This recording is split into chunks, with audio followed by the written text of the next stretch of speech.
Le Krav Maga, c'est trop violent. C'est les techniques utilisées par les militaires. Alors effectivement, le Krav Maga a une origine militaire, en partie. Mais à l'origine, le Krav Maga, c'était une méthode d'autodéfense face à la montée du nazisme, progressivement codifié par Emil Lichtenfeld, qui était à la tête de groupes d'autodéfense juive, contre les attaques nazies.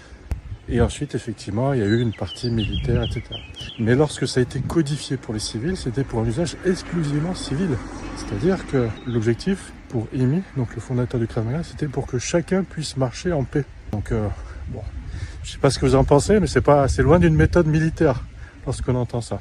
De faire usage de la violence si nécessaire, c'est-à-dire si on n'a pas pu s'enfuir, si on n'a pas pu éviter la confrontation physique, eh ben on va faire usage de la force et de manière proportionnée, c'est-à-dire qu'on va pas aller à lui fracasser les cervicales et donc potentiellement le tuer s'il nous a touché simplement.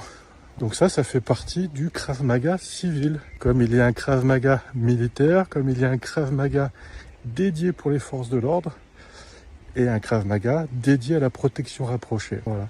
Donc je vous laisse réfléchir sur le sujet. Je vous souhaite une belle fin de journée.